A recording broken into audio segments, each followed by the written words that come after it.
Assalamualaikum warahmatullahi wabarakatuh.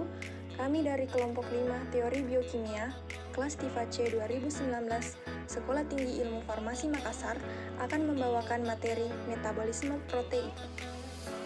Saya Marisa Gayang Abigail dengan NIM 19013-162 akan menjelaskan mengenai pengertian protein.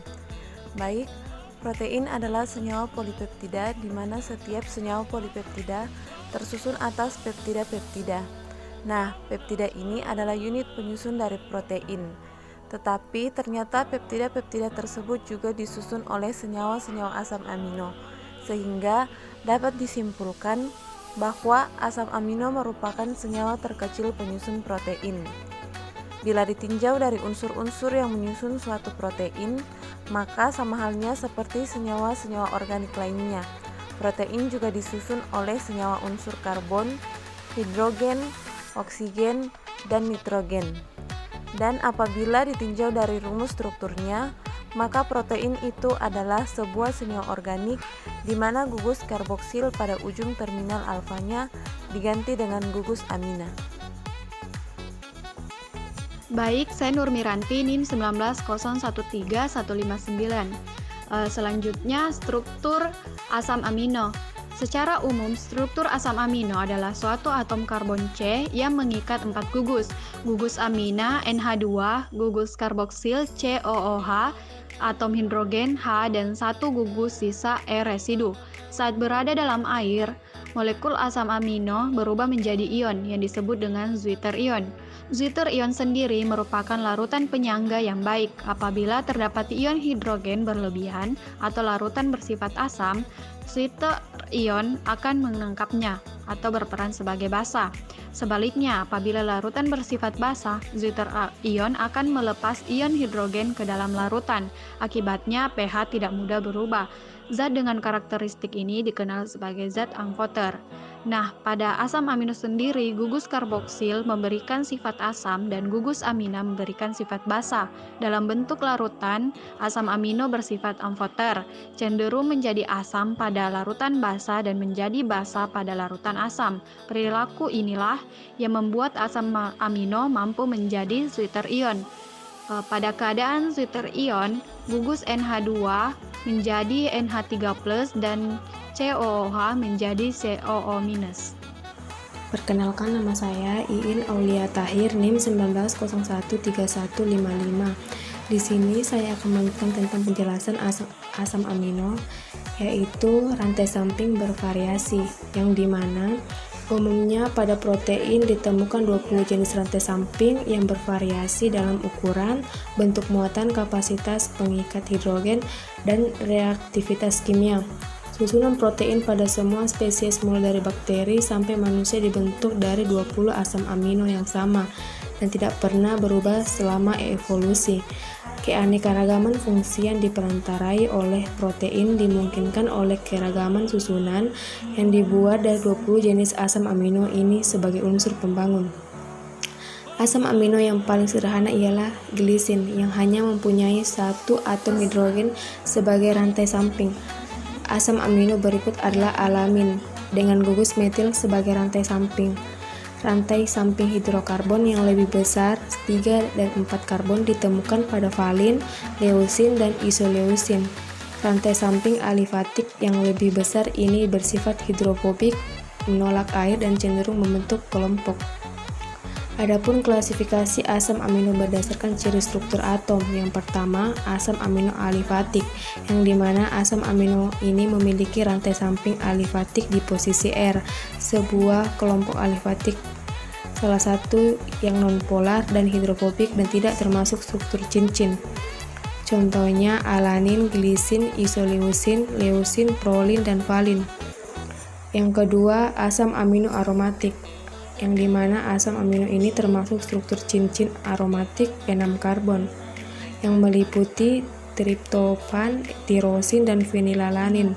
Yang ketiga ada asam amino asam, yang dimana asam amino memiliki 2 gugus asam karboksilat bebas bukan satu dan oleh karenanya asam dan polar di alam. Contohnya asam glutamat dan asam aspartat.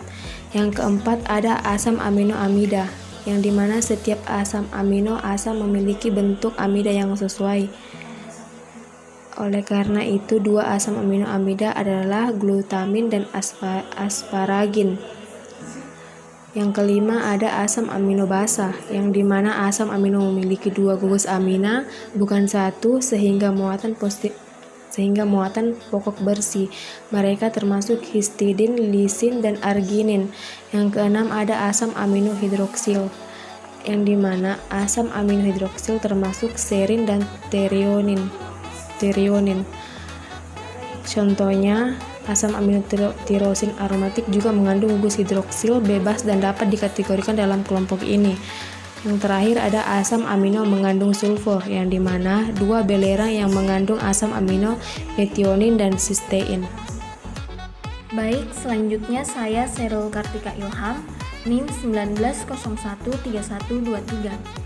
Di sini terdapat alanin, leusin, dan histidin, di mana berdasarkan kemampuan tubuh mensintesis, asam amino dibagi menjadi asam amino esensial dan asam amino non-esensial. Leusin dan histidin termasuk ke dalam jenis asam amino esensial. Yang dimaksud dengan asam amino esensial adalah asam amino yang tidak dapat disintesis oleh tubuh, sehingga kita harus memperolehnya dari luar, contohnya dari makanan. Sedangkan alanin merupakan contoh dari asam amino non-esensial. Asam amino non-esensial adalah asam amino yang disintesis oleh tubuh kita sendiri sehingga kita tidak perlu mengkonsumsinya dari luar. Selain alanin, leusin, dan histidin, masih banyak lagi jenis dari asam amino. Perkenalkan, nama saya Anga Mangiwan, NIM 190131149. Di antara asam amino ini, hanya sebagian kecil asam amino yang mampu berikatan dan bergabung membentuk protein. Dan sementara sisanya hanya mampu berdiri sendiri dan tidak berperan. Sebagai struktur pembentuk protein pada manusia dan hewan tingkat tinggi, terdapat 20 jenis asam amino yang berperan sebagai bahan penyusun protein. Kelompok ini disebut dengan asam amino proktinogenik. Ke-20 asam amino ini memiliki sifat yang berbeda-beda karena memiliki rantai samping yang berbeda-beda pula jenisnya. Kenalkan, nama saya Nolaiza Sarila, NIM 1913145. Pada gambar dapat kita lihat bahwa ada 20 asam amino ini. Nah, 20 asam amino ini memiliki sifat yang berbeda-beda karena memiliki rantai samping yang berbeda-beda. Ada beberapa asam amino yang bersifat hidrofobik, hidrofilik, bersifat asam, basa. Nah, kita akan bahas asam amino yang bersifat hidrofobik. Asam amino yang bersifat hidrofobik itu adalah asam yang dari suatu molekul yang tampaknya ditolak dari massa air. Yang molekul hidrofobik itu cenderung nonpolar, yang dimana dia memiliki gugus R alifatik, glisin, alanin, valin, leusin, isolusin, dan prolin yang bersifat hidrofobik. Yang semakin hidrofobik suatu asam amino seperti isolusin yang biasa terdapat di bagian protein, umumnya terdapat pada protein yang berinteraksi dengan lipid. Nah, setelah itu asam amino yang bersifat hidrofilik. Asam amino yang bersifat hidrofilik itu merupakan senyawa yang tertarik pada air atau dapat berikatan dengan air, diakibatkan karena bentuknya yang polar, yang dimana dia itu memiliki gugus R yang tidak bermuatan seperti serin, teroin, sistein, metformin, aspargin, glutamin yang bersifat hidrofilik atau mudah larut dalam air dan cenderung terdapat di bagian luar protein. Pada sistein itu berbeda dengan yang lain karena gugus R-nya terionisasi pada pH tinggi. pH-nya itu 8,3 sehingga dapat mengalami oksidasi dengan sistein membentuk ikatan disulfide. Nah, pada asam amino yang bersifat asam, dia itu seperti asparat dan glutamat yang mempunyai gugus karboksil pada rantai sampingnya itu bermuatan negatif pada pH 7. Sedangkan pada asam amino basa seperti lisin, arginin, dan histidin itu mempunyai gugus yang bersifat basa pada rantai sampingnya, bersifat polar, terletak di permukaan protein, dapat mengikat air. Histidin itu mempunyai muatan yang mendekati netral pada gugus imidazol dibanding lisin gugus amino, argin gugus guanido. Nah, karena histidin ini dapat terionisasi pada pH mendekati pH fisiologis yang sering berperan dalam reaksi estimatis yang melibatkan pertukaran proton. Saya Tiara Octavia, NIM 19013130. Di sini saya akan menjelaskan tentang rantai polipeptida. Rantai polipeptida adalah polimer linear. Salah satu ujung rantai polipeptida berakhir dalam residu asam amino yang memiliki gugus NH3+ bebas. Yang lain berakhir dalam residu asam amino dengan gugus CO2- bebas. Rantai polipeptida dan protein memiliki rantai samping yang berbeda, ada yang bersifat hidrofilik dan ada yang bersifat hidrofobik. Sehingga apabila susunan asam amino ini diletakkan dalam air, ia akan mengalami lipatan atau folding menjadi bentuk 3 dimensi, di mana asam amino yang hidrofilik akan berada di luar dan yang hidrofobik akan berada di dalam. Folding ini akan terjadi apabila protein berada di lingkungan yang sesuai. Apabila terjadi perubahan temperatur, pH atau penampahan bahan kimia, maka lipatan protein akan kembali terurai dan kehilangan fungsinya yang disebut denaturasi. Namun apabila kondisi lingkungan kembali mendukung, protein akan kembali folding dan mengalami proses yang disebut renaturasi. Perkenalkan, nama saya Reski Amalia MN dengan NIM 19013117. Poin selanjutnya yang akan kita bahas adalah tahapan-tahapan yang harus dilalui oleh asam amino untuk dapat menjadi protein. Hal ini biasanya disebut protein structure level yang menunjukkan tingkat kompleksitas suatu protein. Ada protein sederhana yang hanya sampai pada level sekunder dan ada protein kompleks yang sampai level kuartener. Sekarang kita akan bahas satu persatu. Yang pertama adalah struktur primer, di mana struktur primer itu adalah struktur utama. Terdapat ikatan peptida yang menghubungkan asam amino satu dengan asam amino lain.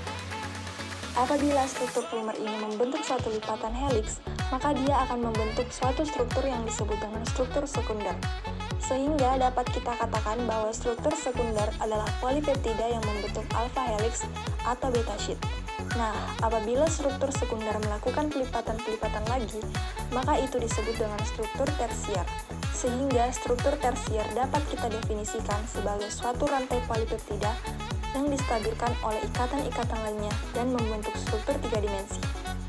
Dan apabila struktur tersier tersebut sudah bergabung antara satu struktur tersier dan struktur tersier lain, maka dia akan membentuk suatu struktur kuartener. Dan atau dengan kata lain, suatu struktur kuartener yaitu beberapa rantai polipeptida yang bergabung membentuk protein yang fungsional. Dan perlu kita ingat bahwa protein memiliki fungsi itu adalah protein yang dalam keadaan struktur kuartenernya atau yang sudah melakukan pelipatan dan bergabung antara satu unit dengan unit lainnya.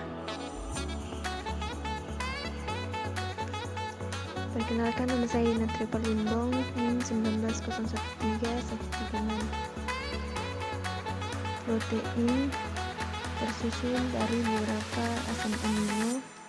Asam amino yang diaminasi akan membentuk NH2 atau gugus amino.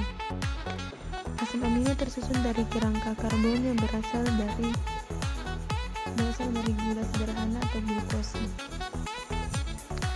Fumarat yang dipecahkan akan menjadi tirosin dan fenilalanin. Suksinat dipecahkan akan menjadi metionin dan panin.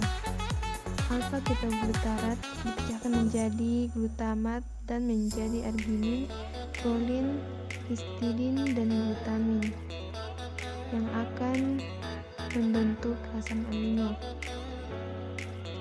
Karbohidrat yang dihidrolisis akan membentuk gula sederhana atau glukosa yakni glukosa fosfat, glukosa fruktosa fosfat, dan gliseraldehid fosfat yang akan menghasilkan pirufat yang dioksidasi akan menjadi asetil koenzim A. Lemak terdiri dari asam lemak yang dioksidasi akan menjadi asetil koenzim A. Saya Firwana Firman, NIM 19013127. Baik, di sini saya akan menjelaskan tentang metabolisme protein, karbohidrat, dan lipid, di mana kita sudah tahu bagaimana glukosa mampu diubah menjadi energi. Namun, tidak hanya glukosa yang bisa dijadikan sebagai sumber energi, tetapi kita memperoleh sebagian besar kalori dengan bentuk lemak, protein, pati, sejenis polisakarida, serta sukrosa dan disakarida lain. Semua molekul organik dalam makanan ini dapat dimanfaatkan oleh respirasi seluler untuk membuat ATP. Glikolisis dapat menerima berbagai macam karbohidrat untuk katabolisme, di mana dari gula sederhana akan dihidrolisis menjadi glukosa, kemudian dapat diuraikan dalam sel oleh glikolisis dan siklus asam sitrat. Protein juga bisa dimanfaatkan sebagai bahan bakar, namun harus dicerna dahulu menjadi asam-asam amino penyusunnya. Sebelum asam amino dapat menjadi bahan bakar respirasi, gugus aminonya harus dibuang melalui proses deaminasi. Zat buangan bernitrogen ini disekresikan dalam bentuk amonia, urea, dan produk-produk sisa lainnya. Selanjutnya, asam amino diubah oleh enzim menjadi intermediate pada glikolisis dan siklus asam sitrat. Katabolisme juga bisa memanen energi yang tersimpan di dalam lemak yang diperoleh dari makanan maupun dari sel-sel cadangan lemak di dalam tubuh. Lemak dicerna menjadi gliserol dan asam lemak. Gliserol diubah menjadi gliseraldehida trifosfat, suatu intermediate pada glikolisis. Sebagian besar energi pada lemak disimpan dalam asam lemak. Saya Egi Valensi Vistariza, NIM 19013134 akan melanjutkan penjelasan mengenai metabolisme protein, karbohidrat, dan lipid. Asam lemak mengalami beta oksidasi, kemudian memasuki siklus Krebs melalui asetil-CoA, yang dimana hasil dan beta oksidasi dapat memasuki rantai transport elektron sehingga lebih banyak lagi ATP yang dihasilkan. Lemak merupakan bahan bakar yang sangat bagus sebagian besar karena struktur kimianya dan kandungan elektron-elektronnya yang berenergi tinggi. Jika dibandingkan dengan karbohidrat, 1 gram lemak yang dioksidasi oleh respirasi menghasilkan ATP 2 kali lebih banyak daripada 1 gram karbohidrat. Saat seseorang yang kelaparan, glukosa dalam darah sudah menipis. Ketika glukosa darah habis, maka cadangan glikogen yang tersimpan dari hati dan otot akan diuraikan menjadi untuk membentuk energi. Setelah glikogen habis digunakan, baru kemudian terjadi pembakaran lemak tubuh yang akan diuraikan menjadi gliserol dan asam lemak untuk menghasilkan energi. Saat cadangan glukosa habis dan cadangan lemak habis, maka tahapan paling akhir adalah penggunaan simpanan protein yang ada di sel-sel otot. Namun, sebaliknya, saat konsumsi makanan dalam jumlah berlebih, maka berbagai macam zat makanan tersebut dapat tersimpan dalam bentuk-bentuk glikogen lemak ataupun protein. Sekian pemaparan dari kelompok kami, kurang dan lebihnya mohon dimaafkan. Wabillahi taufiq wal hidayah. Wassalamualaikum warahmatullahi wabarakatuh.